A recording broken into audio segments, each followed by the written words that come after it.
ফিলিস্তিনের যুদ্ধ আমি মাইনা নিতে পারতেছি না, আমার বিবেক মানতেছে না, আমার চোখে দেখা মানতেছে না। আমি 14 বছর আগে ফিলিস্তিন দেখছি।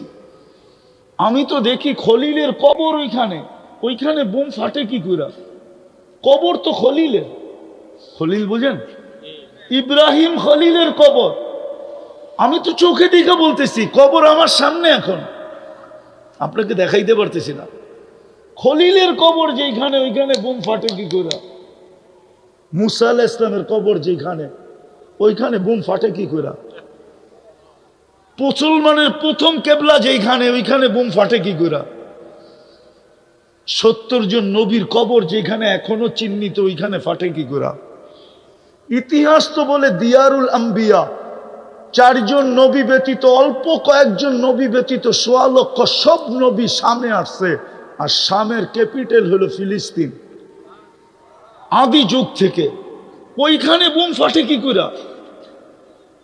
বুঝান, আমাকে বুঝান। আমি উলামাদেরকেও প্রশ্ন করতেছি, আমাকে বুঝান কি করে ফাটে, কি করে ওইখানে বোম ফাটে? যেখানে 1.25 লক্ষ নবীর সম্মেলন হয়, মেরাজের রাত্রে 1.25 লক্ষ নবীর সম্মেলন ছিল বাইতুল মুকাদ্দাসে। আমাদের নবীজি ইমামতি করছেন, বয়ান করছেন, তারপরে সবার কাছ থেকে বিদায় নিয়ে গেছেন। সবাই বিদায় দিতে আসছে যে ওইখানে যাওয়া তো কারো পক্ষে সম্ভব না। আপনি যেখানে যাবেন ওইখানে ফেরেশতার যাওয়া সম্ভব না, জিবরিল মিকাইলের যাওয়া সম্ভব না, আরশের নিচে যারা আছে ওদেরও উপরে উঠা সম্ভব না, শুধু একমাত্র আপনার সম্ভব। আমরা তো যেতে পারবো না। বিদায় দিতে আসছে, আপনি যান, ভাগ্য আপনার। এই জন্য জিবরিল চলতে চলতে যায় বলছে আগে যান। আপনি আমি এইখানেই শেষ। বলছে কেন? 2 কারণ। আমার আগে যাওয়ার অনুমতি নেই। কি নাই? দ্বিতীয় আরেকটা কানে কানে বলছেন, আমার শরীরে ফিটনেসও নেই। মনে হয় ফিটনেস বুঝেন না, ঠিক না? হ্যাঁ, খালি না এদিকে ওদিকে গাঁটাগাঁটি করেন। যারা প্লেনে চাকরি করে ওদেরকে প্রতি বৎসরে বডি ফিটনেস রিনিউ করতে হয়, এটা জানেন? যারা ফ্লাইটে চাকরি করে, ফ্লাইটে যারা বিমান চালায় ওদেরকে প্রতি বছর চেক আপ করে বডি ফিটনেস রিনিউ করতে হয়। জিজ্ঞেস করে দেখেন, নাইলে সার্চ দেন, ওয়েবসাইটে যে পাবেন। ওদেরকে বডি ফিটনেস প্রতি বছর চেক করে ওদেরকে তারপরে এটা রিনিউ করতে হয়, নাইলে একটা প্লেন নিয়ে উড়বে, ওর বডি ফিটনেস নাই, এতটি মানুষও মরবে, ও মরবে। হ্যাঁ, তো জিবরিল বলতেছিল আমার ফিটনেস নাই, অনুমতিও নাই, ফিটনেসও নাই, আপনি একা যান। যেতে যেতে কোথায় গেছেন? কুরআন বলে কাবা কাউসাইনি আও আদনা সুম্মা দানা ফাতাদাল্লা ফাআওহা ইলা আবদিহি মা আওহা। জয়া বিলকুল পাশে বসছেন, পাশে। কোথায়? পাশে জয়া বসছেন। ওই বন্ধু 1.25 লক্ষ নবীদের সম্মেলন যেখানে হইল, সবার কথা বাদ দিলাম, আপনি মুহাম্মদুর রাসূলুল্লাহ চিনেন না। আমরা চিনি না, আসলে চিনি না। যদি চিনতাম আর মুহাম্মদুর রাসূলুল্লাহর দামান যদি ধরতাম, আর ওনার গোলাম যদি এই উম্মত হইতো, ওনার রঙে যদি রঙিন হইতো, কসম খোদার, রব্বে কাবার কসম, একজনের উপরে আঙ্গুল উঠাইতে দেরি, আকাশ থেকে সাহায্য আসতে দেরি হতো না। একজনের উপরে আঙ্গুল উঠাইতে দেরি। আছে, প্রমাণ আছে আমার কাছে, ইতিহাসের পাতায় প্রমাণ আছে, একজনের উপরে আঙ্গুল উঠাইছে, একজনের উপরে। কোরআন এটাই বলে, একজনের উপরে আঙ্গুল উঠাইছে। শুধু প্রসিদ্ধ হয়ে গেছে, একজন শহীদ হয়ে গেছে। কয়জন? ওসমান রাদিয়াল্লাহু তাআলা আনহু কি হয়েছে? আসলে মিথ্যা ছিল না সত্য ছিল? হ্যাঁ, মিথ্যা ছিল না, মুনাফিক ছড়ায় দিছে, ওসমান শহীদ।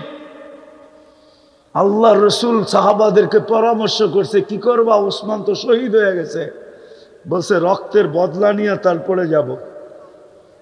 বলছে মুখে বললে হবে না, তাহলে কি করতে হবে? বলে জান দেওয়ার বায়াত করতে পারবা?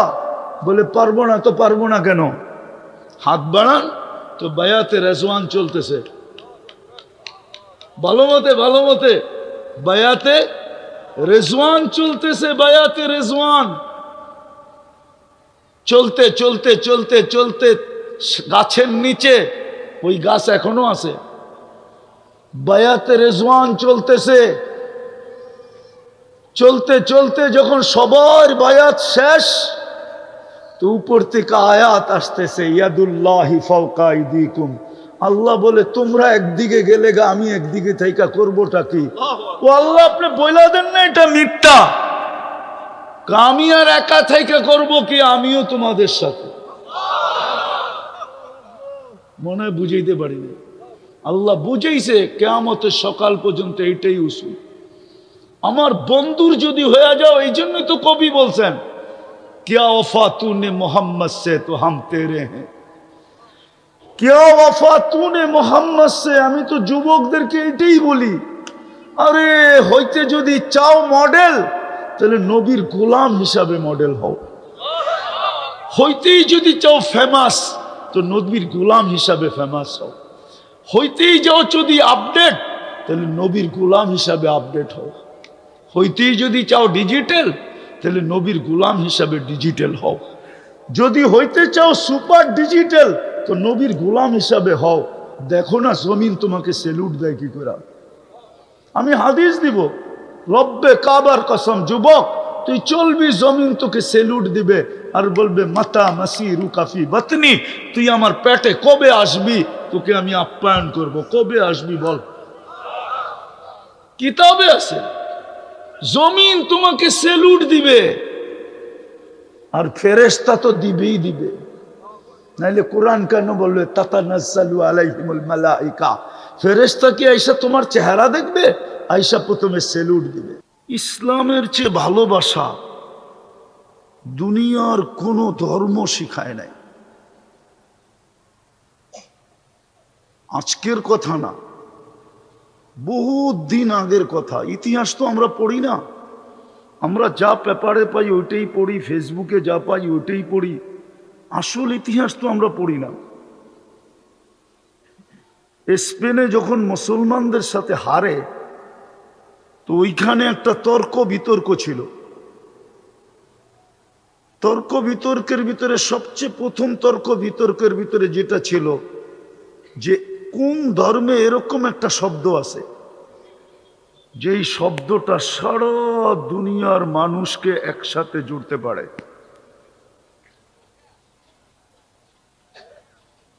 সারা দুনিয়ার কোন ধর্ম আনতে পারে না, কিন্তু আল্লাহর রসুলের একটা হাদিস আছে। আল্লাহর রসুলের একটা হাদিস আছে, লাম তাদখুলুল জান্নাতা হাত্তা তুমিনু। তুমি জান্নাতে যেতে পারবে না যতক্ষণ পর্যন্ত মোমেন না ভাববে। ওয়ালা তুমিনু হাত্তা তাহাব্বু। যতক্ষণ পর্যন্ত পরিপূর্ণ মোমেন হবে না যতক্ষণ পর্যন্ত আপোষে ভালোবাসা না থাকবে। তারপরে বলছে হাল আদুল্লুকুম আলা শাইইন ইযা ফাআলতুমুহু আহবাবতুম। এরকম জাদু শিখায়া দিব যেটা ব্যবহার করলে তোমাদের আপোষে ভালোবাসা পয়দা হবে। সারা দুনিয়ার আপোষে ভালোবাসা পয়দা হবে। বলছি ইয়া রাসূলুল্লাহ শিখায়া দেন না। বলছে উফসুস সালামা ফিমা বাইনাকুম। চিনো আর না চিনো একে অপরকে সালাম দাও। সালাম তোমাদের ভিতরে ভালোবাসা সৃষ্টি করবে। দুনিয়া ইসলামের চেয়ে বেশি ভালোবাসা। দুনিয়া আগে জানতো না ভালোবাসা কি জিনিস। ভালোবাসাই যদি জানতো, তাহলে নিজের মেয়েকে নিজে কবর, জীবিত কবর দিত কি করে? বলেন, আপনি আমাকে যুক্তি দিয়ে বুঝান। যদি ভালোবাসাই দুনিয়া জানতো, তাহলে নিজের মেয়েকে, জীবিত মেয়েকে নিজে কবর দিত কি করে? বলেন, আমাকে যুক্তি দিয়ে বুঝান। বুঝা গেল ওই সময় ভালোবাসা কি জিনিস জানতো না। ভালোবাসা কি জিনিস? তো যেই ইসলাম দুনিয়াকে ভালোবাসা শিখাইল, যদি ইসলামেরই দাম আমাদের কাছে থাকতো, তাহলে যুবক যুবতীরা 14 তারিখ উদযাপন করে কি করে না জিজ্ঞেস করেন। 14 তারিখে ফুল দেয়, হোটেলে বসায় খাওয়ায়, পছন্দের পার্সেল হাতে দিয়া দেয়। জিজ্ঞাসা করে তোমার বাবা কি পছন্দ করে, তোমার মা কি পছন্দ করে, ভাই বোন কি পছন্দ করে। জিজ্ঞেস করেন যুবকদেরকে। বাপের গলায় পাড়া দিয়া পয়সা নিয়ে পার্সেল দেয়, যেন মেয়ে লেখা দেয় I.ইউ, আমি তোকে ভালোবাসি, শুধু এতটুক নেওয়ার জন্য, আদায় করার জন্য। কিন্তু ইসলাম তো সর্বপ্রথম দুনিয়াতে ভালোবাসা শিখাইল। এরকম এক একটা নেন, ইসলাম আসার পূর্বে কেউ জানতো না। আজকে যে ভালোবাসা ডে, অধিকার নিয়ে চিল্লায়, দুনিয়া অধিকার তো শিখছে ইসলাম থেকে। বলেন এটা কোন অধিকার ছিল? যখন মেয়েদের মাসের পিরিয়ড হয়, তো দুনিয়া তো জানতো, দুনিয়ার ইতিহাস উঠান, ওই কয়দিনের জন্য মেয়েকে ঘরের বাহিরে রাখা হতো, যেরকম গরু ছাগলকে রাখা হয়। যতক্ষণ পর্যন্ত সে পবিত্র না হতো, সে ঘরে ঢুকতে পারতো না। বলো হুজুররা ভুল বলতেছি কিনা? ইতিহাসের পাতায় তো লেখা আছে। স্বামীর যে স্ত্রীর যে হক, আগে তো কিছু ছিলই না। ইসলাম আইসা শিখাইছে। তো আমি যেটা বুঝাইতেছিলাম, যে নিজেকে মুসলমান ভাবে, মুসলমান যে আমি মুসলিম, আর যে ভাবে না, স্বীকার করে না, তার জন্য আমার কোনো আলোচনা নাই। সে চলতে থাকুক, কেননা আল্লাহ ইচ্ছা স্বাধীনতা দিছেন, ইচ্ছা স্বাধীনতা দিছেন আল্লাহ। বিদা আল্লাহ কাউকে বাধা সৃষ্টি করেন না। ইচ্ছা স্বাধীনতা যদি না দিতেন, তাহলে আল্লাহ কিন্তু প্রমাণ দিছেন আল্লাহ কেমন আল্লাহ। তা আল্লাহ বলছে উনজুর ইলা সামাই ওয়া ইরতিফাইহা, আকাশটা দেখ একটু, তারাউনাহু বিগাইরি আমাত, তুই কোথাও খুঁটি পাবি না। এই বিশাল আকাশকে যদি আমি খুঁটি ছাড়া দাঁড় করাইতে পারি, তো তোর মতো 6 ফিটের মানুষ কি বলেন? আপনি যুক্তিতে বলেন, কোরআন হাদিস রাখেন, আপনার বিবেককে প্রশ্ন করেন, যে আল্লাহ এই আকাশটাকে খুঁটি ছাড়া দাঁড় করাইতে পারে, আপনার মতো আমার মতো একটা 6 ফিটের মানুষ আল্লাহর সামনে কি বলেন? আল্লাহ বলে আকাশটা দিয়ে তোর বুঝে আসে না? তো উনজুর ইলা শামসি ওয়া শুআইহা, সূর্য দেখ আর কিরণটা দেখ। 365 দিন 365 কক্ষপথে উঠতে বাধ্য। তোদের বিজ্ঞান বলে তোদের দুনিয়ার থেকে 13 লক্ষ গুণ বড়। এটাকে যদি আমি বাধ্য করতে পারি, তো তোর মতো 6 ফিটের মানুষ আমার সামনে কি? একটু ভাবেন না। আল্লাহ বলে এটাও যদি বুঝে না আসে, তো উনজুর ইলাল বিহারি ওয়া আমওয়াজিহা, সমুদ্র দেখ আর তরঙ্গমালা দেখ। ওটাকে কি করে কন্ট্রোল করি? ওটা তো গর্জন করতে করতে কুলের দিকে আসে। বড় ঢেউ উঠতে উঠতে উঠতে উঠতে পাহাড় সমান হয়ে কুলের দিকে আসতে থাকে, শো শো আওয়াজ করতে করতে। কিন্তু যখনই কুলে আসে, তো আমাতাহুল্লাহু মাউতাতান, আল্লাহ বলে আমি ওকে এইখানেই মৌত দিয়া দিই। যদি ওটাকে সামলাইতে পারি, তো তুই কি জিনিস, 6 ফিটের একটা মানুষ? আল্লাহ বলে এটাও বুঝে আসে না? তাহলে উনজুর ইলাল জিবালি ওয়া ইস্তিকরারিহা, পাহাড় দেখ আর দৃঢ়তা দেখ। যদি ওটাকে আমি প্যারাগ হিসাবে ব্যবহার করতে পারি, তাহলে পাহাড়ের সামনেও মানুষ, তুই কি, তুমি কতটুকু? পাহাড়ের তুলনায় তোমার পার্সেন্টেজ কতটুকু? বলেন একটা দেহের পার্সেন্টেজ কতটুকু? আল্লাহ বলে তোমাকে সামলানো কোনো ব্যাপার না। বিদায় ইচ্ছা স্বাধীনতা দিছেন, বিদায় আজকে যার যেমন মনে চায় চলতে পারি। ইচ্ছা স্বাধীনতা যদি না দিতেন, তাইলে কারো সারাদিন বক্ষণ করি কাঠটা। আরে বলেন না, কাঠটা বক্ষণ করি সারাদিন। অক্সিজেন কান নেন? মানলাম খাদ্যটা আপনি জমিনে উৎপন্ন করেন, কিন্তু অক্সিজেনটা কোন জায়গায় উৎপন্ন করেন বলেন? কোন ফ্যাক্টরিতে অক্সিজেন তৈরি হয় বলেন? কোন ফ্যাক্টরিতে অক্সিজেন তৈরি হয়? অক্সিজেন কান নেন? কয় লিটার নেন বলেন না? 550 লিটার নেই। লিটার বোঝেন? লিটার, আরে বোঝেন লিটার? বাজারে তেল কিনতে যান না, 1 লিটার 2 লিটার 5 লিটারের তেলের বোতল থাকে, ঠিক না? 550 1 লিটারের জমা করেন, যতটুক হবে অত লিটার নেন। কাঠটা নেন? হায় হায়, 550 লিটার অক্সিজেন নেই। ইচ্ছা স্বাধীনতা দিছে বিদায় কিচ্ছু বলে না। যদি ইচ্ছা স্বাধীনতা না দিতেন, অক্সিজেন নিব যুবক আল্লাহর, আর ও চুল কাটবে আল্লাহর বিরুদ্ধে। অক্সিজেন নিবে আল্লাহর, আর ও মানাবে 31st নাইট। অক্সিজেন নিবে আল্লাহর, আর ওর পোশাক আশাক হবে বেদিনের। আসতেছে দিন, এই জন্যই তো মার খাইতেছি। মার তো এই জন্যই খাইতেছি। শুধু ফিলিস্তিনে তো মার খাইতেছে না, বাংলাদেশও তো মার খাইতেছি, ঠিক না? না কালকে খান নাই মার? হ্যাঁ খান নাই?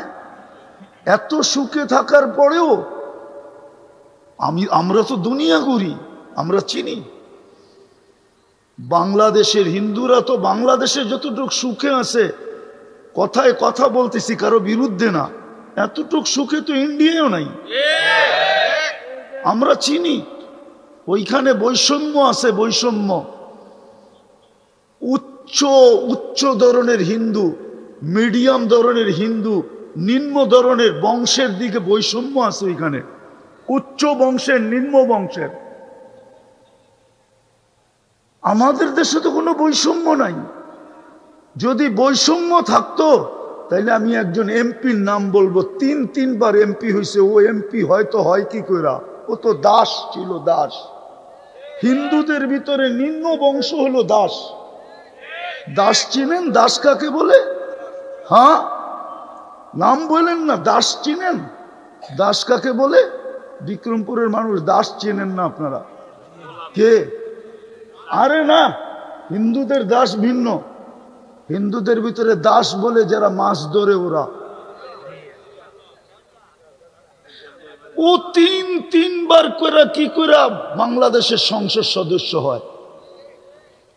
ইন্ডিয়ার চেয়ে তো ভালো অবস্থা এখানে থাকে।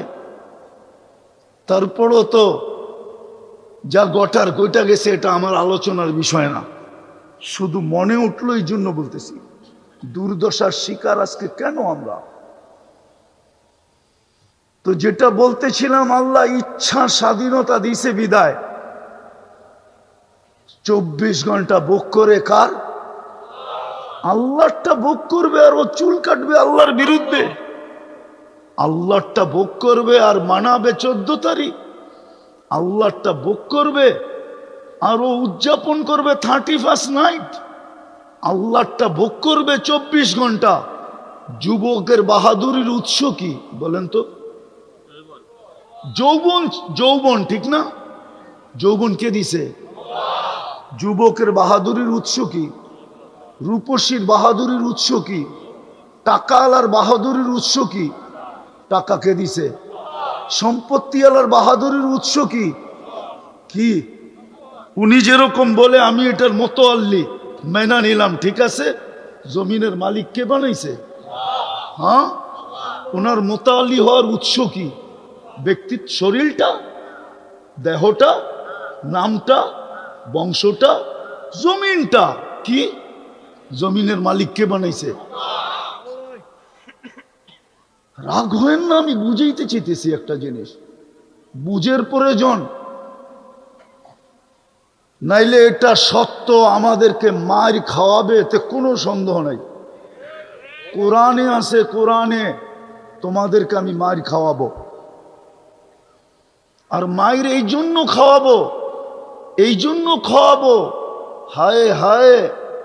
ও মেরে দোস্ত বলেন, ওয়াশিং মেশিন চিনেন? হ্যাঁ, হাতে কাপড় যেইভাবে ধোয় ওয়াশিং মেশিন কি এইভাবে ধোয়? ও তো মেশিন দিয়ে ধোয়, ঠিক না? ওর ঘুরার গতিটা কি হাতের গতির সাথে সমান না বেশি? হ্যাঁ হ্যাঁ। আপনি কাপড়টার জবান নাই, তাহলে কাপড়টাকে জিজ্ঞাসা করতে পারতেন তুই কষ্ট পাস কিরকম, কিন্তু আপনি ওয়াশিং মেশিনে কেন দেন? যেন আমি কষ্টের থেকে বাঁচি, ঠিক না? আর কাপড়টা সুন্দরভাবে কি হোক, পরিষ্কার হোক। এই জন্যই তো, দুটা কারণেই তো, কাপড়টা সুন্দর পরিষ্কার হবে আর আমি কষ্টের থেকে বাঁচি। আল্লাহ আপনাকে আমাকে ওয়াশ করবে, ওয়াশ। আমি হাদিস দিতেছি, ইল্লাম ইয়াতুবু ফানা তাবিবুহুম। যদি তোমরা আমারটা না মানলে, কেননা আমি তোমাদেরকে মুসলমানের ঘরে নির্বাচিত করছি। নির্বাচক কে? কে নির্বাচক? হ্যাঁ, দলের থেকে নির্বাচিত হয়ে যদি দলের বিরুদ্ধে যায় তো শাস্তি কে দেয়? আরে মিয়া, দল দেয়। কে দেয়? বহিষ্কার কে করে? শাস্তি কে দেয়? চিরদিনের জন্য বহিষ্কার কে করে? আপনাকে মুসলমানের ঘরে নির্বাচিত করছে কে? মানুষ হিসাবে নির্বাচিত করছে কে? উম্মতে মুহাম্মদী হিসাবে নির্বাচিত করছে কে? মানুষ হিসাবেই তো আপনি বেনিফিট নিতেছেন, ঠিক না? গরু যেই বেনিফিট নেয় আপনি কি ওইটা নেন? গরু তো ঘাস খায়া বেনিফিট নেয়, আপনি তো গরুটা পুরা খায়া বেনিফিট নেন। গরু তো শুধু ঘাস খায়া বেনিফিট নিল, আর আপনি কিটা খান? দুধও খান, ঠিক না? হ্যাঁ, ওই যে একটা ছোটবেলা শুনছিলাম, লাউয়ের আগা খাইলো, ডোগা খাইলো, তারপরেও ডুগডুগি বানাইলো। আপনি তো গরুটা পুরা খায়া তারপরে উপকৃত হন। গরু তো শুধু ঘাস খায়। মনে হয় বুঝাইতে পারি নাই। আপনি কে আপনাকে নির্বাচিত করছে? মানুষ হিসাবে। সমস্ত জিনিসের ভোগ কে করে? মানুষ করে। সব জিনিসের ভোগ কে করে? হ্যাঁ, আজ পর্যন্ত পদ্মা খায়া দেখছে আর ইলিশের দাম মজা কত? হ্যাঁ, আপনারা তো স্টিকার লাগায় লাগায় বেচেন পদ্মার ইলিশ, ঠিক না? এখনো তো ইলিশ আছে, ঠিক না? পদ্মায় বৃহস্পতিবার আইতে দেরি, এগুলা কি সব পদ্মার ইলিশ? পদ্মায় তো চরই চর, ইলিশ আসলো কোত্থেকা? যারা খাইতে যায় ওদেরও তো বিবেক নষ্ট হয়ে গেছে। ও তো কোনোদিন জিজ্ঞেস করে না হোটেল আলারা, পদ্মা তো পুরাটাই চর রে, তুই ইলিশ পাইলি কই বল? আবার বলতেছি পদ্মার ইলিশ। এত বড় মিথ্যা। আমি হোটেল আলাদের ব্যবসায় দশ নামাইতে চাই না, যে আমাকে চান্দা দেয় না দেখে আমি বলতেছি, কিন্তু একটা বিবেকের কথা বলেন, পদ্মায় চর না? না চর না? হ্যাঁ, তাহলে ইলিশ কোত্থেকে আসলো? ইলিশ কি ডাঙ্গায় হয়? ও পদ্মার কয়ে তো বেচে, ঠিক না? তাহলে পদ্মা তো কোনোদিন খায়া দেখলো না ইলিশে মজা কত। চোষা আম গাছ তো কোনোদিন খায়া দেখলো না ওর চোষায় মজা কত। হাড়িবাঙ্গা তো খায়া দেখলো না কোনোদিন যে ওর হাড়িবাঙ্গায় মজা কত। তো সব ভোগ অধিকার আপনাকে দিলেন, মানুষ হিসেবে নির্বাচিত করলেন কে? হ্যাঁ, আজকে আপনার ভিতরে কতটুকু মানুষত্ব আছে বলেন? আপনি তো বলেন মানুষ আপনি, ঠিক না? হ্যাঁ, মুসলমানের ঘরে কে নির্বাচিত করলো? উম্মতে মুহাম্মদী কে বানাইলো? সবগুলার নির্বাচক কে? আল্লাহ। তাইলে এইবার বোঝেন আমার কথা, সবগুলার নির্বাচক যখন কে? আরে কে নির্বাচক? সবগুলার নির্বাচক কে? আল্লাহ নির্বাচক। যখন সবগুলার নির্বাচক আল্লাহ, সবগুলার নির্বাচক কে? সবগুলার নির্বাচক কে? এদিকে এদিকে ধ্যান দেন, এদিকে। আমি কথার শেষ জায়গায় চলে আসছি, আমি কথার বিলকুল শেষ জায়গায় চলে আসছি। এই দিকে ধ্যান দেন, এই দিকে ধ্যান দেন। সবগুলার নির্বাচক কে? আজকে ইচ্ছা স্বাধীনতা দিচ্ছেন দেখে আপনি যা খুশি তা করতে পারেন। হ্যাঁ, পঞ্চম নম্বর ইচ্ছা স্বাধীনতা। এটাই কয় নম্বর? যেমন খুশি তেমন চলো। কতদিন? যতদিন কণ্ঠনালীতে রুনা আসে, এতদিন কিচ্ছু বলবে না। এই জন্যই তো যুবককে কিচ্ছু বলে না, এই জন্যই তো নারীকে কিচ্ছু বলে না। ও বেপরদা চলতেছে, আল্লাহ কিচ্ছু বলে না। নাইলে অস্তিত্ব কে দিল? আল্লাহ। আর ও চলবে বিকেনি পড়া? আপনার বিবেককে প্রশ্ন করেন, এটা কি করে সম্ভব হয়? যার হাতে হায়াত ইউহি, যার হাতে মউত ওয়া ইউমিতু, যার হাতে মউত, যার হাতে হায়াত, সে আপনাকে এই সুযোগ দেয় কি করে? বোঝা গেল প্রথম কথায় চলে যায়, যে নিজেকে মুসলমান ভাবে। আবারও ভালো মতে বোঝেন, যে নিজেকে মুসলমান ভাবে, নিজেকে মুসলমান ভাবে, তার একটা কাজ প্রথমে, কেননা ইসলামকে ধৈরা রেখা আল্লাহর কাছে যেতে হবে। ইসলামকে হারায় না, ইসলামকে ধৈরা রেখা। বোঝেন নাই? ইসলামকে ধৈরা রেখা আল্লাহর কাছে যেতে হবে। এই জন্যই কোরআন শুনাইতেছে, ওয়ালা তামুতুন্না ইল্লা ওয়া আনতুম মুসলিমুন। ইসলামকে ধৈরা রেখা তোমাকে কবর পর্যন্ত পৌঁছতে হবে। কেননা সিলেকশন আমাদের পক্ষ থেকে, তোমার পক্ষ থেকে না। মানুষ হিসাবে সিলেকশন কার পক্ষ থেকে? কার পক্ষ থেকে? মুসলমান হিসাবে, উম্মতে মুহাম্মদী হিসাবে। বেনিফিট দেখানোর সময় নেই আমার, নাহলে আমি আপনাকে দেখাইতে পারতাম যে আপনি বেনিফিট কতটুকু পাইলেন। মানুষ হিসাবে এতটুকুই দেখাই, শ্রেষ্ঠত্বের মুকুট পাইলেন। আপনি বুকে হাত দিয়া বলতে পারেন আমি সৃষ্টির সেরা। এর চেয়ে বড় বেনিফিট কি চান? মুসলমান হিসাবে আপনি বেনিফিট পাইলেন, এর চেয়ে বড় বেনিফিট কি চান? এর চেয়ে বড় বেনিফিট কি চান? ইন্নাল্লাহ আস্তাফা লাকুমুদ্দিন, যে আল্লাহ আপনাকে মুসলমান হিসাবে নির্বাচিত করলো, আপনি আল্লাহর পক্ষ থেকে। চলেন, একটা আয়াত মনে উঠল। আজকে আমার সমাজের যারা মুসলমান হিসাবে পরিচয় দিতে চায় না, শুধু ওরা কাগজে মুসলমান। কাগজে কি? আরে কাগজে মুসলমান বুঝেন? মনে হয় বোঝেন নাই। কাগজে মুসলমান হইল যেখানে ধর্ম কি লিখতে হয়, ওইখানে ও চুপে লেখা দিয়ে আসছে ইসলাম। কি মনে হয় বোঝেন নাই? যেইখানে শুধু ধর্ম লিখতে হয়, যে ধর্ম কি। আপনি যান আমাদের দেশের যত নাস্তিক আছে, সবাই আইডি কার্ড আপনি তালাশ করেন যে অনলাইনে, দেখবেন ধর্মের জায়গায় ও চুপে লেখা আসছে ইসলাম। ওর জমিনের দলিলে পাবেন লেখা আছে ইসলাম, ওর পাসপোর্টে পাবেন লেখা আছে ইসলাম। ধর্মের জায়গায় যেইখানে ইসলাম লিখতে হয়, ওইখানে চুপে লেখা আসছে ইসলাম। মনে হয় বুঝাইতে পারি নাই। সে হইল কাগজে কি? কাগজে কি? কিন্তু সারাদিন বিরোধিতা করে কিসের? ইসলামের। বুঝায় আমি মুসলমান না।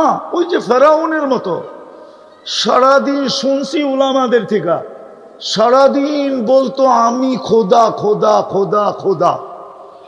রাত্রে বলে চুপে যায় না, মাঝে সেজদা করে বলতো মালিক কমসে কম আমারটা টিকায় রাখ না, আমি তো জানি আমি অল্প কয়েকদিনের খোদা। খোদা তো তুমি, আসল তো তুমি, কিন্তু দাবি তো করে ফেলছি, করবোটা কি?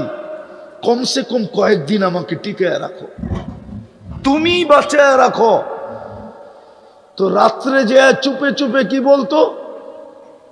তো ঠিক এরা টকশোতে এটাই বলে ইসলামের বিরুদ্ধে, কিন্তু যেখানে ধর্ম লিখতে হয় কি লেখা আসে চুপে চুপে? চ্যালেঞ্জ আপনার সাথে, আপনি দেখেন যে অনলাইনে। তো বেনিফিট দেখাইতেছিলাম, কেননা আজকে অনলাইনের যুগ, ঠিক না? কি যুগ? অনলাইনের যুগ না? সবকিছুই তো অনলাইনে, ঠিক না? আমি বয়ান করতেছি সবকিছু কিন্তু অনলাইনে যেতেছে, সত্য তো? তো অনলাইনে তো ওরা জানে যে ও আসলে মুসলমান। তো দোজগে একদিন জিজ্ঞাসা করবে, কিরে তুই না অনলাইনে মুসলমান ছিলি, সব জায়গায় দেখি তুই ইসলাম লেখা আসতি, তো তোর ইসলাম লেখাটা তোকে কি উপকার দিল? তুই তো আমাদের সাথেই খাস, আমাদের সাথে বসস, আমাদের সাথে থাকস, এক দোজগে থাকি, তোর আর আমার গ্রেডও একই, কোনো উপরে নিচে নাই। তাহলে তুই যে চুপে চুপে ইসলাম লেখা আসতি, এটা ফায়দা দিল কি তোকে? কি লাভ দিল? কেন লেখলি তুই? হায় আফসোস, ওই দিন আল্লাহর রহমতে এদের জন্য জোশ উঠবে, কসম খোদার, এদের জন্য আল্লাহর রহমতে জোশ উঠবে ওই দিন।